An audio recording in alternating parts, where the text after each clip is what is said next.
저는 오늘 여러분과 함께 하나님을 믿으라는 제목으로 은혜의 말씀을 나누고자 합니다. 예수님께서 베다니에서 아침 일찍 일어나셔서 제 아들을 데리시고 감람산 언덕을 지나 예루살렘으로 들어가는 과정이 있었습니다. 주님이 아침 일찍 일어나셔서 아침 식사를 하지 않고 제 아들 데리시고 감람산 언덕을 올라가시는데 시장하셨습니다. 그런데 마침 그곳에 무화과 단지가 있는데 무화과 나무 한 그루가 잎이 무성합니다.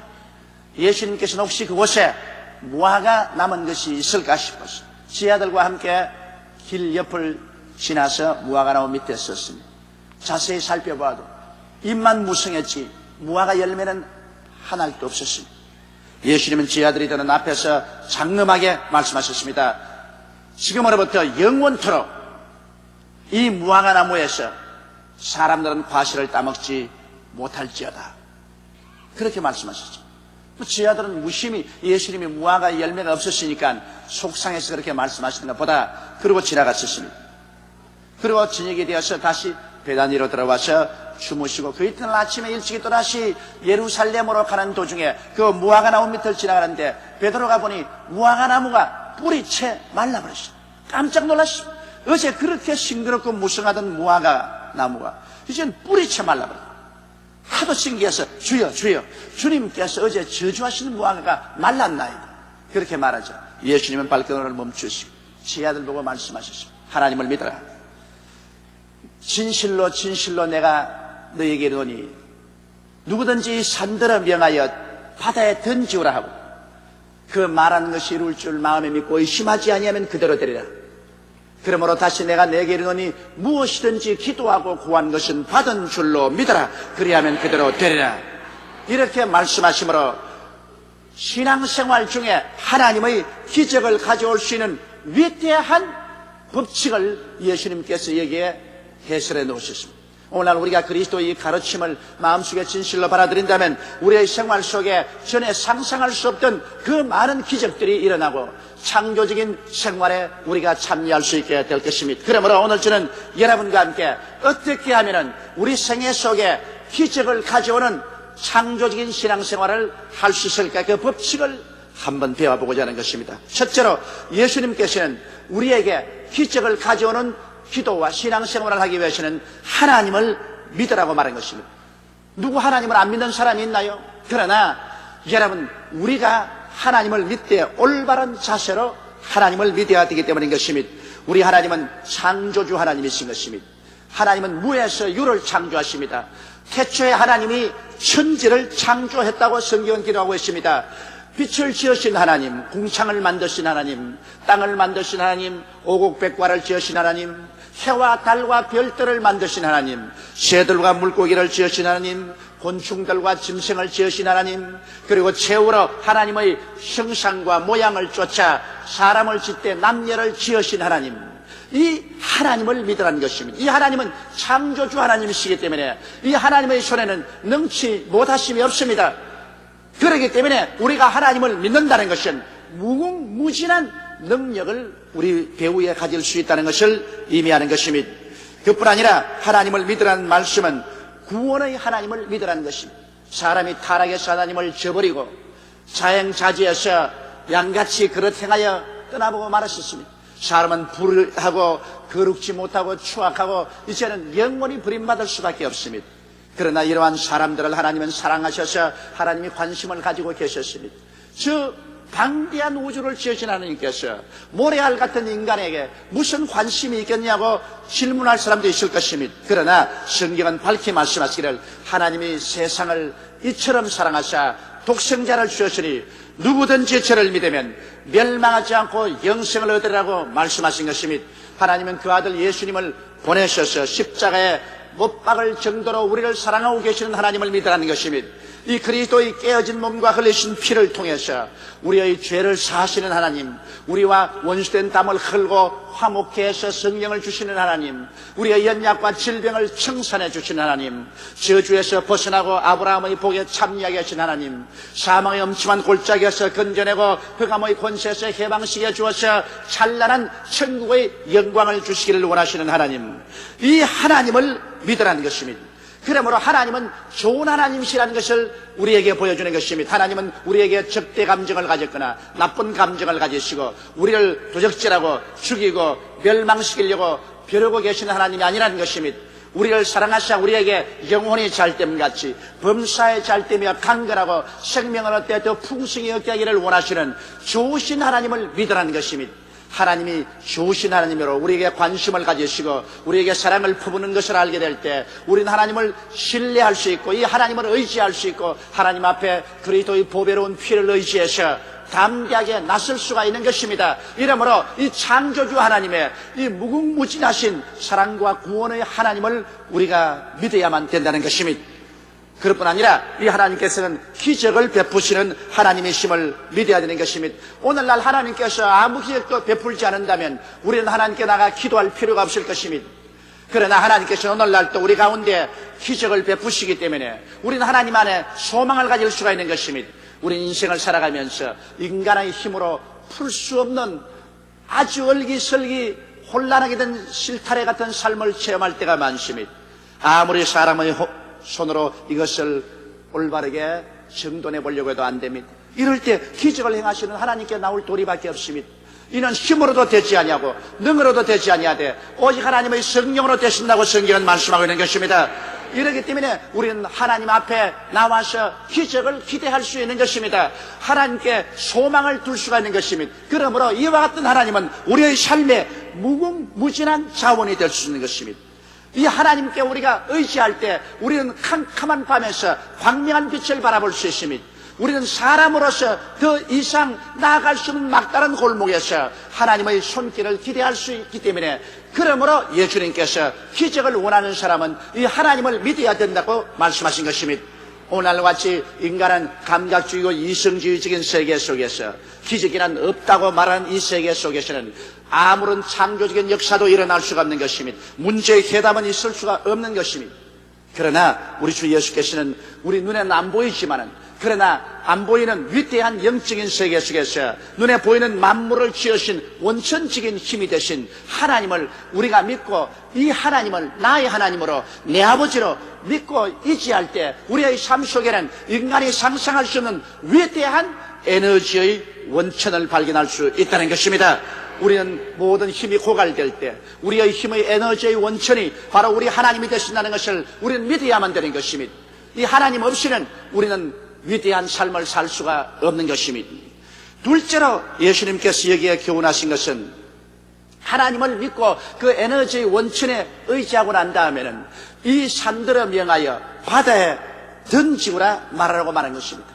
이것은 무엇을 말하는 것입니까? 우리 모든 개인에게는 태산과 같은 문제가 있는 것입니다.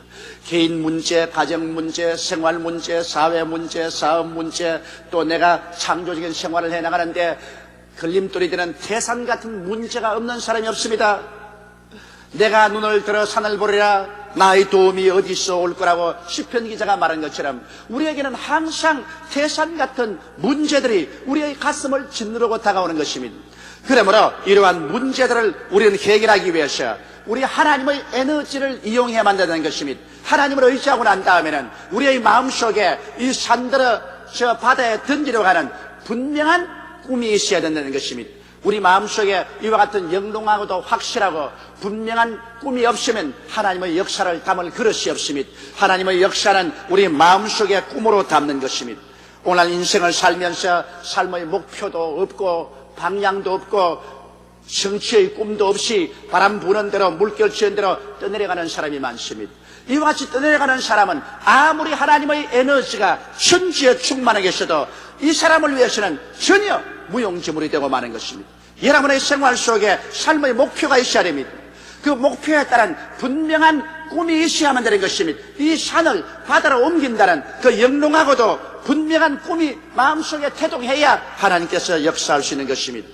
그러므로 여러분, 우리의 꿈은 우리 마음대로 꾸어서는 안 됩니다. 우리가 하나님께 엎드려서 하나님의 꿈을 받아들여야 되는 것입니다. 하나님은 여러분 개인에 대해서 깊은 관심을 가지고 계십니다. 하나님은 여러분 영혼이 잘됨같이 범사에 잘되고 강건하기를 간구합니다. 하나님은 여러분과 저를 위해서 모든 것을 예비해 놓으셨습니다. 고린도전서 2장 9절에 하나님이 자기를 사랑하는 자를 위해서 예비해 놓은 모든 것은 눈으로 보지 못하고 귀로 듣지 못하고 마음으로도 생각지 못하였다 함과 같음이라. 그러나 하나님의 성령이 이 모든 것을 우리에게 부이셨나니라고 말씀하고 있는 것입니다. 그러므로 우리 하나님께서는 우리 개개인에게 모두 다 예비하고 준비하고 계십니다. 모든 사람의 얼굴이 다 다르고 성격이 다른 것처럼 그에 따라서 하나님은 모든 사람의 운명의 갈 길을 이미 주님께서 예비해 놓고 있는 것입니다. 그러므로 우리가 하나님 앞에 분명한 목표와 꿈을 구하되 하나님의 뜻을 따라 구해야 되는 것입니다. 사도 바울 선생은 꿈이 있었습니다. 그는 아시아에 가서 복음을 전하겠다는 강렬한 꿈이 그 마음속에 불타고 있었습니다. 그래서 그는 아시아로 그 꿈을 따라 출발했지만은 막대한 하나님의 에너지는 그를 도와주지 않았었습니다. 왜냐하면 아버지에 대한 뜻은 바울이 아시아로 가는 것이 아니었었습니다. 그러므로 바울이 아무리 아시아로 가려도 하나님의 그 크신 성령의 능력, 하나님의 창조적 에너지를 가지고서 도와주지 않았었습니다. 아시아로 가려는 바울은 그 꿈이 좌절되고 말았습니다. 그러나 그는 또다시 다른 계획을 세웠습니다. 그는 비두니아에 가서 복음을 전하겠다는 목표를 세우고 찬란한 꿈을 가지고 비두니아로 출발했지만 역시 하나님께서 같이 하지 않으셨습니다. 그것은 바울의 꿈이었지 하나님이 원하는 꿈은 아니었습니다. 하나님은 바울을 위해서 정말 다른 길을 예비해 놓았는데 바울은 하나님의 예비한 꿈을 받아들이지 아니하고 자기 마음대로 가려고 했었습니다. 그래서 또 실패했습니다. 그래서 바울은 드로아에 내려가서 밤중에 하나님 앞에 기다리게 된 것입니다. 그럴 때 하나님께서 하나님이 예비한 꿈을 보여주셨습니다. 환상 가운데 바다 건너 마게도니아에서 마게도니아 사람이 일어나서 손을 가지고 초청을 합니다. 우리에게 와서 우리를 도우라.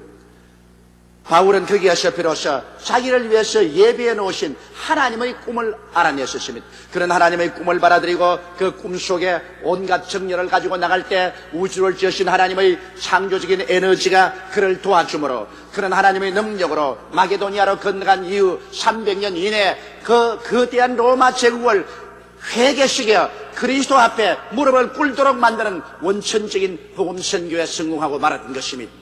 이러므로 우리가 꿈을 구하되 하나님께서 우리를 위해서 예비해 놓은 꿈을 구해야 되는 것입니다. 여러분은 모두 다 하나님께서 원해서 이 세상에 태어나게 하십니다. 하나님이 원해서 예수께로 부르신 분들인 것입니다. 그러므로 여러분은 하나님께서 여러분을 위해서 모든 것을 예비해 놓고 계시는 사실을 마음속에 믿음으로 받아들이게 되시기를 주님 이름으로 축원합니다. 하나님은 야훼 이레십니다. 여러분을 위해서 모든 것을 예비하고 계신 하나님을 우리는 찾아야 되는 것입니다. 어떻게 하면 하나님의 뜻을 알고 하나님이 우리를 위해서 예비한 꿈을 알 수 있을까요? 그것은 자기 고집을 버려야 되는 것입니다. 타락한 인간은 그 무엇보다도 자기 고집 때문에 망합니다. 이미 자기가 원하는 바를 마음에 딱 정해놓고 난 다음에 하나님께 기도할 때도 눈을 막고 하나님 내가 정해놓은 대로만 복을 주시옵소서 그렇게 고함을 칩니다. 하나님은 여러분의 정한 대로 끌려가는 종이 아닙니다. 하나님은 주인이신 것입니다. 그러므로 우리가 하나님 앞에 나올 때 우리 마음속에 정한 고집을 깨뜨려야만 되는 것입니다. 우리 고집을 하나님 앞에서 깨뜨려서 이것을 내가 던져버리고 그리고 하나님의 뜻을 찾아야 되는 것입니다. 하나님이여 내게 손해가 오더라도 하나님의 뜻이면 받아들이겠습니다. 흥하든지 망하든지 승하든지 쇠하든지 살든지 죽든지 하나님의 뜻이면 내가 받아들이겠나이다는 이와 같은 겸허하고도 깨어진 마음의 자세를 가져야 됩니다. 그리고 난 다음 하나님께 엎드려서 하나님이여 하나님의 꿈을 내게 주시옵소서. 하나님의 예비해 놓으신 그 꿈을 내게 허락하소서. 우리 간절히 기도하면 하나님께 기다릴 때 하나님은 하나님의 꿈을 우리에게 보여주시는 것입니다. 예외 없이 보여줍니다. 왜냐하면 하나님은 여러분을 사랑하기 때문인 것입니다. 그 아들 예수를 주시니까 그 아들과 함께 무엇을 선물로 주시지 아니겠습니까? 하나님은 여러분을 위한 꿈을 반드시 여러분의 가슴 속에 영롱하게 보여주게 되는 것입니다. 그러면 우리가 그 꿈을 받아서 말해야 되는 것입니다. 말이라는 것은 마음속에 감추인 것을 밖으로 확실하게 옷을 입혀내는 것을 말하는 것입니다. 여러분 내용이 분명하고 확실한 꿈을 마음에 가지면은 그러면 분명하고 확실하게 그것을 입 밖으로 말을 해야 되는 것입니다. 비록 우리 마음속에 아무리 꿈을 가지고 있다 할지라도 이것을 입을 열어서 말하지 아니하면 그것은 아직까지 하나님의 창조적인 능력을 담을 그릇이 되지 못했습니다. 그릇이 아직까지 화로에 들어있고 구워서 밖으로 나오지 않으셨습니다. 그러므로 화로에 들어있는 그릇으로서는 물건을 담을 수 없습니다. 우리 마음속에 아무리 영롱한 꿈이 있다고 하더라도 이것을 입술로 분명하게 말할 때 이것은 이제는 하나님의 뜻을 담을 수 있는 그릇으로 산출되는 것입니다. 그렇기 때문에 희미한 말을 해서는 안 되는 것입니다. 확실한 말을 해야 되는 것입니다. 아마 그렇게 되겠지요. 이것은 확실한 말을 하는 것이 아닙니다. 그렇게 되기를 바랍니다. 이것도 무작정한 말인 것입니다. 그렇게 될는지도 모릅니다. 이것은 불확실한 말을 해서는 안 됩니다. 산들어 명하여 바다에 던지라는 확실한 말을 해야만 되는 것입니다. 여러분 마음속에 꿈이 영롱하고 그 꿈에 대한 여러분의 계획이 확실해야 되는 것입니다. 그래서 여러분의 입으로 분명하게 말해야 되는 것입니다. 여러분께서 분명하게 말할 때 비로소 하늘에 계신 하나님께서는 여러분 마음속에 꿈을 갖고 입술로 분명하게 말한 그 꿈과 그 말에 대해서 하나님께서 역사하기 시작하시는 것입니다. 셋째로, 이제 이와 같은 꿈을 말하고 난 다음에는 우리가 마음속에 의심을 하지 말아야 되는 것입니다. 성경은 말씀하기를 내 믿은 대로 될지라고 말씀하는 것입니다. 할 수 있거니 무슨 말이냐? 믿는 자에게는 능치 못하심이 없다고 말하셨습니다. 그런데 우리 마음속에 이와 같이 영롱한 꿈을 갖고 입술로 분명하게 말을 하더라도 마음속에 거창스러운 의심의 공격을 받게 되는 것입니다. 감각이 갖고 오는 의심이 우리를 좌절시키려고 하는 것입니다. 믿음이 처음 당하는 저항은 감각을 통한 환경적인 어려움인 것입니다. 나는 마음속에 영롱한 꿈을 갖고 분명히 말을 했지만은 내가 눈으로 보고 귀로 듣고 냄새 맡고 맛보고 손으로 만져보는 나의 환경은 그렇지를 못합니다. 환경은 내 꿈을 정면으로 대결합니다. 내 꿈과 반대가 됩니다. 그래서 아침에도 반대되는 현상을 보고 점심때 저녁 때도 반대되는 현상을 바라보게 되면 마음이 흔들리기 시작하고 꿈이 파괴되기 시작하는 것입니다. 그만 말이 분명한 고백이 사라지고 희미하게 되어버리고 마는 것입니다. 그러므로 우리는 이 감각을 통한 환경적인 의심의 공격을 이겨내지 아니하면 우리 믿음이 견뎌내지 못합니다. 그리고 난 다음 이것을 이겨내면 그 다음 둘째 고비로서 이성이 갖고 오는 이심이 있습니다. 믿음의 두 번째 당하는 저항은 바로 이성의 비판입니다. 우리가 학교에서 배우고 공부하고 경험한 이 모든 것을 축적한 이성이 말합니다. 이건 비이성적이다, 비합리적이다, 이거는 안 될 일이다, 생각해보아라, 수판 놓아보아라, 그리고 경험을 비추어보아라, 이 일은 안 된다. 반드시 공격을 당합니다. 그래서 감각의 공격에다가 이성까지 손을 잡고 나를 집요하게 공격을 합니다. 그러면 그 공격 앞에 우리는 흔들거리기 시작하는 것입니다. 예를 들어 말하면 내가 병이 들어서 의사가 이제는 살 수 없다고 말씀을 했는데 성경 말씀은 제가 채찍에 맞음으로 너희가 나음을 입었다고 말을 합니다. 우리는 하나님을 의지하고 내가 병 고침받은 분명한 영상을 가지고 나는 나았다고 입으로 시인합니다. 그러나 감각은 말합니다. 너는 아직 아프다, 너는 아직 고통스럽다, 너는 아직 괴로움을 가지고 있다, 너가 나았다는 것은 거짓말이다, 그런 거짓말하지 마라, 그렇게 말합니다.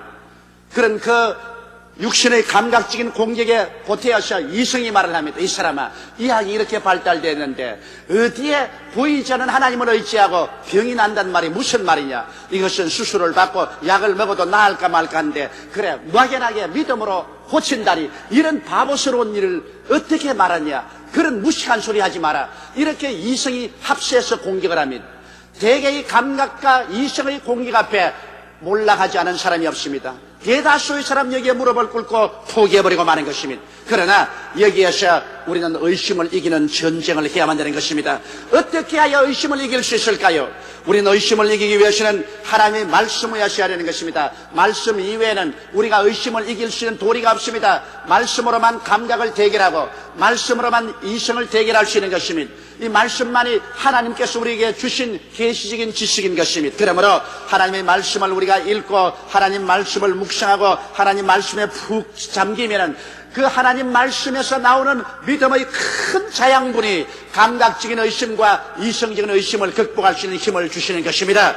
말씀 이외에 여러분 우리를 의심해서 건져줄 자가 없습니다. 믿음은 들음에서 나며 들음은 그리스도의 말씀으로 말미암습니다. 이렇기 때문에 오늘 말씀을 멀리하는 감각적인 흥분적인 신앙이란 순식간에 사라져버리고 마는 것입니다. 첫째도 말씀, 둘째도 말씀, 셋째도 말씀을 연구하십시오. 말씀을 묵상하십시오. 말씀에 서십시오.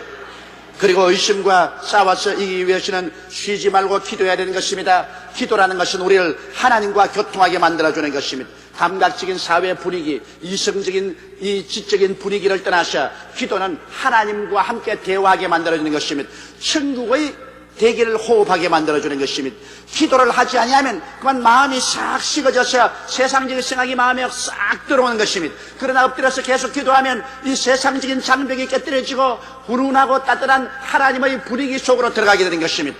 그러므로 사람들은 어제 많이 기도했다고 오늘 만족할 수 없습니다. 매일같이 우리는 기도해서 우리에게 끝없이 다가오는 육신과 세상의 공격에서 이겨 하나님의 성령의 분위기 속에 들어있어야만 되는 것입니다. 기도가 우리로 하여금 의심을 이길 수 있게 만들어주는 것입니다. 그리고 우리는 성령님의 도우심을 구해야 되는 것입니다. 성령도 우리 연약함을 도우신다고 말하셨습니다.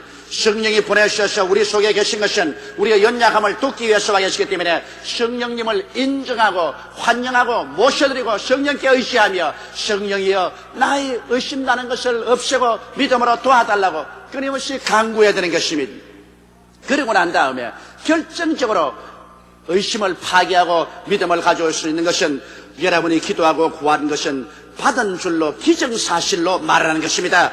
이미 기도하고 구한 것을 받을는지 모르겠다 이렇게 말하는 사람은 의심의 밥이 되고 맙니다. 받을는지 모르겠다 의심은 말합니다. 못 받는다. 그럼 뭐 의심의 밥이 되고 마는 것입니다. 받게 될 것이다. 이것은 의심에 시달립니다. 받을 때까지 의심이 계속해서 시달리게 하는 것입니다. 그러나 기정사실로 이미 받았다 이러면 의심이 박살이 내버리는 것입니다. 이미 받아버렸는데 무슨 잔소리냐. 기도하고 구한 것은 이미 기정사실로 만들어버리라. 마음속에 이미 받은 것으로 만들어버리라. 눈에 아무 증거 안 보이고 귀에는 아무 소리 안 들리고 손에는 잡히는 거 없을지라도 감각이 아무리 우리를 공격하고 이성이 우리에게 아무리 논리적으로 대결할지라도 그게 대답하지 말고 기도하고 구한 것이 이미 받은 줄로 믿어버리라. 이미 내가 소유해버리고 말았다. 할렐루야. 주여 감사합니다. 아버지여 내가 이미 소유해사오니 더욱 복을 주시옵소서. 힘을 주시옵소서. 소유한 것을 더욱 소유하게 복을 나려 주시옵소서. 아예 소유해버리면 그 다음에는 의심이 와서 도저히 우리를 손댈 수가 없습니다. 우리는 사도 베드로의 체험을 통해서 이 사실을 너무나 잘 알고 있습니다. 밤중에 파도 이런 바다에서 배를 타고 가다가 예수님이 파도를 타고 걸어오시면서 베드로를 보고 걸어오라고 말하셨습니다. 그는 물으러 걸어가기 위해서는 하나님의 기적과 이샤를 믿지 않고는 안 됩니다. 하나님 믿지 않고 사람이 어떻게 물으러 걸어갑니까? 베드로는 절대적으로 초자연적인 하나님의 에너지, 하나님의 기적을 믿으셨습니다. 그러고 난 다음에 그는 분명한 꿈이 있었습니다. 예수님이 물으러 걸어오라고 했습니다. 그러므로 그는 물으러 걸어간다는 목표와 그 분명한 마음의 영롱한 꿈을 가지고 있었습니다. 그러고 난 다음 그는 확실한 신앙 고백을 했습니다. 그가 배 밖으로 나가려고 할 때 제 아들이 못 간다. 이 밤중에 파도가 심히는데 너 갔다가 빠져 죽는다고 할 때 베드로는 나는 예수님께로 걸어간다고 분명한 신앙 고백을 그는 했던 것입니다. 그래서 그는 물으러 걷기 시작했으나 그 다음 의심의 희생이 되어버리고 말한 것입니다. 왜냐하면 바람과 파도가 침해 그만 예수님이 오라는 말씀에 서지 아니하고 그는 말씀을 묵상하지 아니하고 바람과 파도를 바라보았었습니다. 또 바람과 파도가 올 때 주님께 끊임없이 기도를 했으면 도움을 받을 텐데 그는 기도하지 않았었습니다. 그리고 이미 그는 나는 물으러 걸었으니 끝까지 예수님께 이미 걸어갔다고 자신을 가져버렸으면 좋은데 나는 못 걸어간다고 생각했었습니다. 그는 받은 줄로 믿지 않고 못 받은 줄로 믿었었습니다. 나는 물에 빠져 죽는다고 생각했습니다. 그러므로 그는 물에 빠져버리고 말한 것입니다. 여러분, 믿음의 역사라는 것은 우리 마음속에 올바른 법칙으로 사용하면 그것이 우리에게 기적을 가져오지만은 우리가 그 믿음을 상실해버리면 하나님의 기적은 우리에게서 떠나가버리고 마는 것입니다. 우리가 예수를 믿음으로 말미암아 구원을 받아 천국은 갑니다. 그러나 우리의 삶 속에 수많은 일들에게 기적적인 체험을 할 수 있는데도 불구하고 우리가 그 체험을 못하는 것은 믿음의 법칙을 활용하지 않기 때문에 그러한 것입니다. 그러므로 오늘 저는 여러분에게 간구합니다. 여러분께서 하나님을 믿으십시오. 천지를 지으신 하나님, 우리를 구원하신 하나님, 기적적으로 에너지를 우리에게 공급하고 우리에게 역사해 주신 하나님을 믿으십시오. 그리고 난 다음 마음속에 영롱한 꿈을 가지십시오. 창조적인 영롱한 마음의 꿈을 가지고 그 꿈을 말씀으로 표현하십시오. 여러분 입술로 분명하게 표현하십시오. 그러고 난 다음에 세 번째로 믿으십시오. 여러분 마음에 믿으십시오. 감각이 여러분을 공격해 올 때, 이성이 여러분을 공격해 올 때 말씀을 묵상함으로, 기도함으로, 성령의 도우심으로 믿으십시오. 그리고 이미 기도할 때 하나님께서 응답해 줬다는 사실을 기정사실로 받아들이십시오. 나는 이미 받아버렸다, 이미 나아버렸다, 이미 응답받았다. 그러므로 하나님께 감사밖에 남은 것 없다. 감각과 이성과 논쟁할 대상이 되지 못한다. 난 그럴 시간도 없다. 나는 이미 승리해버렸다. 이렇게 해서 여러분께서 계속 받은 줄로 알고 주님께 감사하고 찬송하며 나갈 때 하나님은 여러분을 따라와서 말씀하십니다. 내 믿은 대로 될지어다. 내 믿은 대로 기적이 일어나게 될지어다.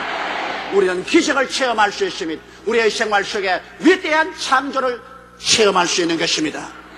다 같이 고개 숙여 기도드리겠습니다. 전능하시고 거룩하신 하나님 우리 아버지, 우리 운명을 변화시키고 환경을 변화시킬 위대한 하나님의 에너지가 이 우주에 꽉 들어 차 있습니다. 하나님의 에너지인 보혜사 성령께서 우리 가운데 와 계십니다. 이 하나님의 능력을 의지해서 우리는 운명과 환경을 변화시킬 수가 있습니다. 그것이 아버지의 믿음입니다. 하나님 아버지, 오늘 원하와 기도하오니 우리 주 예수께서 마른 무화과나무 밑에서 제자들에게 교훈하신 것처럼 이 교훈이 우리의 영혼을 변화시키게 도와주시옵시고 우리의 삶에 하나님의 위대한 능력을 가져오게 도와주시옵소서. 야훼 하나님이여, 오늘 우리는 각자 모두 다 분명한 마음의 꿈을 갖게 도와주시옵소서. 그 꿈을 분명하게 입으로 표현할 수 있게 확실성을 가지게 도와주시옵소서. 아버지 하나님이시, 그리고 우리는 기도할 때 항상 이미 응답을 받았다는 기정사실로 기도하게 도와주시옵소서. 이미 바란 것을 하나님께 감사하고 이미 바란 것을 더 받게 해달라고 기도하게 도와주시옵소서. 의심이 들어올 틈을 주지 말게 도와주시옵소서. 이러므로 모든 일에 하나님의 영광을 체험하게 도와주시옵소서. 우리 주 예수님 이름으로 기도드리옵나이다. 아멘.